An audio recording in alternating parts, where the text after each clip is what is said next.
All right, so we're sitting outside. I've done my morning walk. Feeling a little bit better from my meds. Just wanted to touch on about a couple of things. I know there's not always going to be super positive stuff on this channel, but I don't want it to be like a channel where it's just full of hopelessness either, because that's actually the exact opposite of what I want this to be. I want this to be a place of hope. I want this to be a place where people know that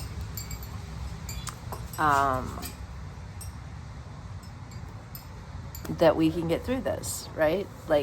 And there's many different stories. Like, we've all been through different stuff.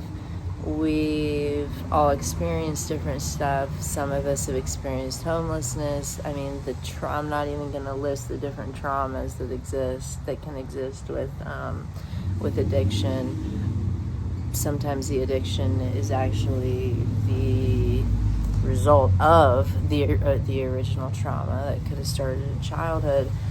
But there's a lot of mental health disorders. And I just think that people are so focused on the people that don't understand it think that people that use should just be able to stop. Don't you realize that there's all these consequences in your life, and that it's just so horrible, and you should just be able to stop. Just stop. That's really kind of the vibe that you get from people, at least people that have never been there themselves. But that's actually the exact opposite, because the reason that you're doing that stuff in the first place is because you're trying to seriously numb some pain. I don't want to misquote, but there is a famous musician, and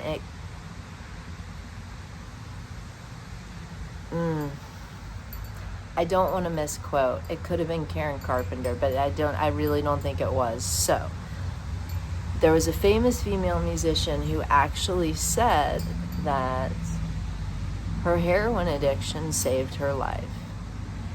And the reason she said that was because she was in such a dark place at that time that if she had not had access to that drug, she would have killed herself. So when you look at it from that perspective, it can be a medicine. Now, the issue is that it's obviously very dangerous. These days, you don't even know what you're getting. It's quite different than when I first started 20 years ago. It's probably not even the same thing at all.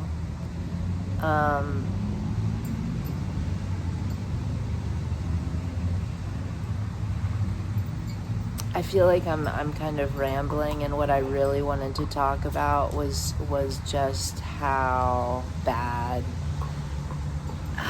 I'm still kind of feeling. So I just want people to recognize that even though I've got this smile on my face, even though I'm outside with my dog sitting in my backyard on this beautiful rainy day, which is why I've got these headphones on, because hopefully it'll lessen the traffic noise. But I feel like when people look at me, they go, wow, she looks like she's doing so good. Even when I go to the clinic, you look amazing. You must be feeling great. You're doing so good. No, that's not how it feels, because there's a mismatch with the physical, with the body and the brain. And as I mentioned in another video, methadone is not just a medicated assisted treatment for opioids. It, like many other medications, it affects multiple receptors in the brain, and I was explained by 2 different doctors at 2 different clinics that methadone could actually be considered an SSRI. So here you go. You've got an SSRI mixed with a very serious and strong opiate, and you're trying to come off of it.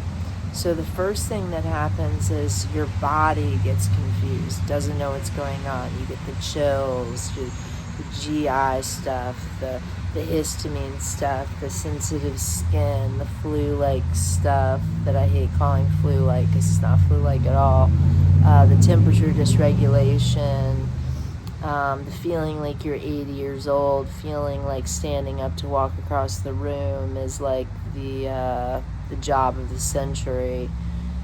Once you get down to a dose that's low enough as mine, I'm at 25, that's when the SSRI symptoms start to kick in, and the apathy and the anhedonia really kicks in.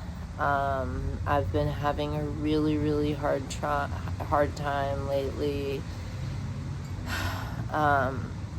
sticking with my workouts.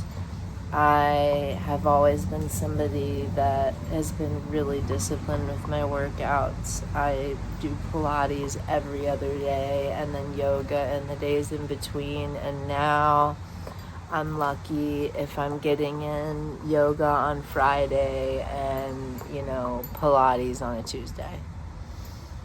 I'm still getting in my walks, but it feels like that's all I can do.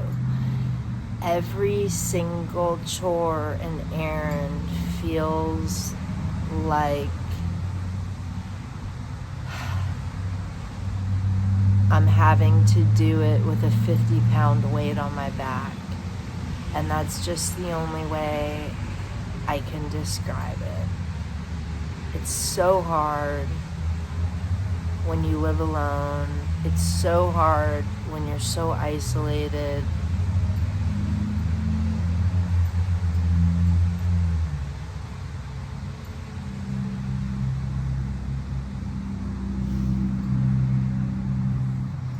I mentioned that I'd lost a lot of friends. I don't want you to just get the idea that I lost a lot of friends through addiction, because that's not all the case either.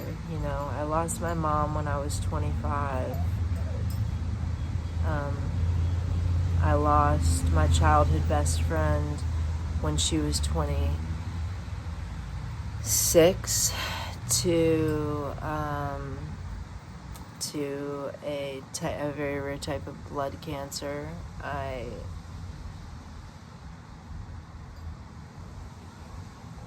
lost one of my absolute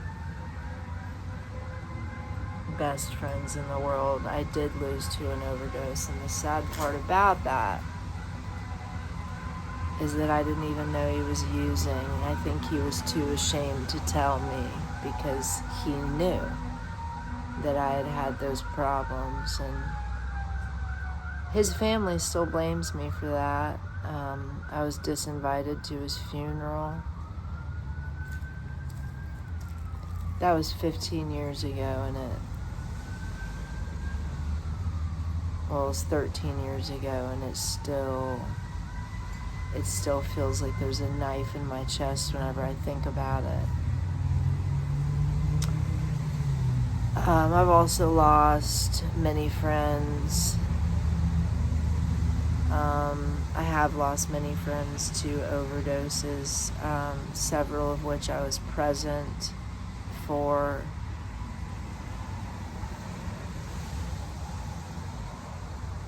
I've had it seems silly to mention after all that, but I've lost some really, really, really important pets in some pretty traumatic ways. Like, for instance, when I first got clean at 7 years, my beautiful, beautiful pit bull Lucy, she got me through that. She was like basically my sobriety dog, and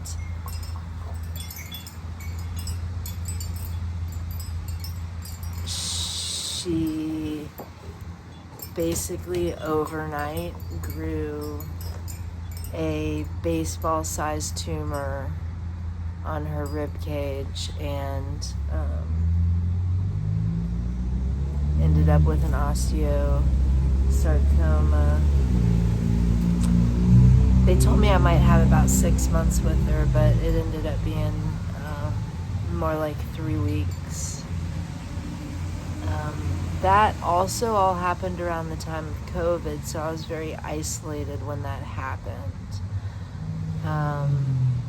During that time, I had also gotten out of a pretty toxic relationship. I won't get into the details of it. And then, of course, because what do addicts do, I got involved immediately in another toxic relationship. And I just had this series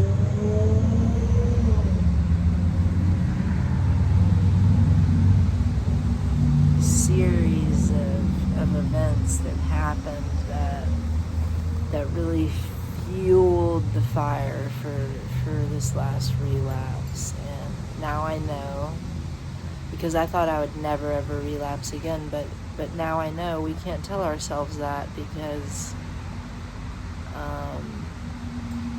you just don't know what's going to happen. But what we can do is use these situations as learning, a way to learn and just gather as many tools as possible each time, so that if it ever happens again, we know to go right back to that tool, just like I did this time. When I relapsed, it did not take me long before I went right back to that methadone. And it wasn't because I wanted to be on the methadone, y'all. It was because I didn't want to be on the drugs. I'm done with the drugs. I really am. I'm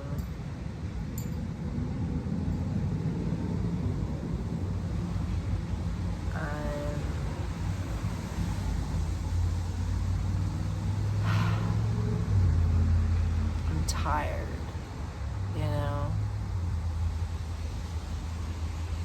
I'm tired of living this life. I'm tired of being 42, but feeling like I'm only 25 in my head, because I've missed so many milestones that a lot of other adults have got going on. Like, I'm a serial monogamous, so it's not like I haven't had relationships, but my addiction and my past trauma, and unfortunately,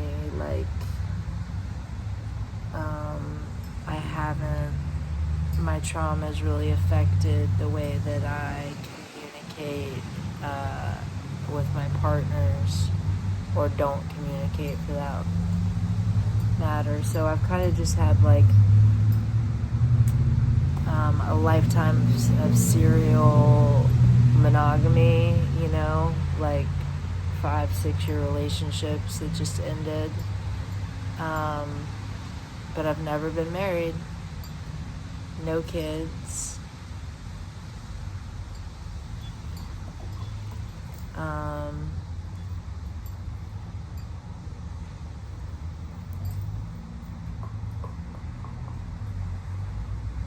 So it is a lonely life. It is a lonely knife. And I wonder,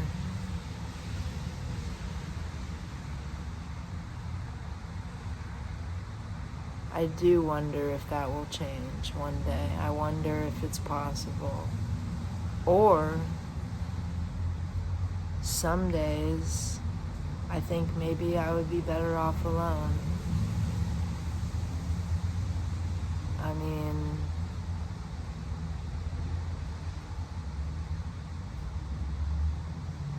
after everything I've been through, it's really hard to trust people.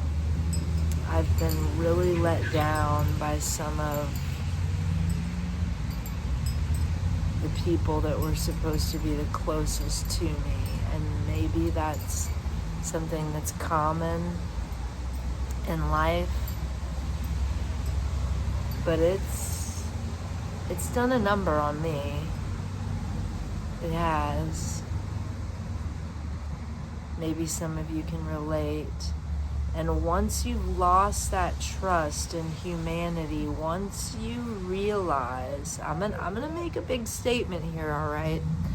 Because I truly, truly, truly believe that 85% of people are either idiots or assholes. I believe that 100%, full-heartedly. I would stake a bet on it if someone were ever actually able to figure out that statistic. I only think there's about 15% of really truly good people in this world. And